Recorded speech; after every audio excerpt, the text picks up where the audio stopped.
వీడియోలో తిరుమల నందు చక్రతీర్థం చూద్దాం రండి. ఇది శ్రీవారి ప్రధాన ఆలయం నుండి సుమారు 2 కిలోమీటర్ల దూరంలో దక్షిణ దిశ కొండలో ఉంది. స్థల పురాణ ప్రకారం పద్మనాభాన భక్తుడు రాక్షసుని బారి నుండి ప్రజలను కాపాడమని శ్రీ వెంకటేశ్వర స్వామి వారిని కోరి ఈ ప్రదేశంలో 12 సంవత్సరాల మేర తపస్సు చేయగా అప్పుడు శ్రీ వెంకటేశ్వర స్వామి వారు సుదర్శన చక్రం పంపి ఆ రాక్షసుని అంతమొందించినారని ప్రతిది. ఆ తర్వాత భక్తుడి అభ్యర్థన మేరకు స్వామివారు తన చక్ర ఆయుధాన్ని ఇక్కడే ఉంచాడు. దానితో ఈ ప్రదేశమునకు చక్రతీర్థం అని పేరు వచ్చింది.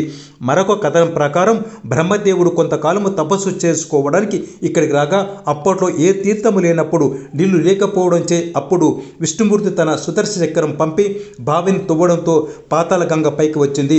చక్రముతో బావి తవ్వడం వలన ఏర్పడిన తీర్థమునకు చక్రతీర్థం అని పేరు వచ్చింది. పురాణ కథనం దేవేంద్రుడు నారద మహర్షి సలహా మేరకు ఈ చక్రతీర్థము స్నానము చేసి తన పాపాలు తొలగించుకున్నట్లు ప్రతిది. కావున ఇట్టి చక్రతీర్థములో స్నానం ఆచరించినట్లయితే పాపాలు నశించుతాయని భక్తుల ప్రగాఢ విశ్వాసమే దేవుడు. ఈ ప్రదేశములో స్వయంభూ లింగము కూడా ఉండడం మరింత విశేషం. మరిన్ని మంచి వీడియోలకై సబ్స్క్రైబ్ చేసుకోండి.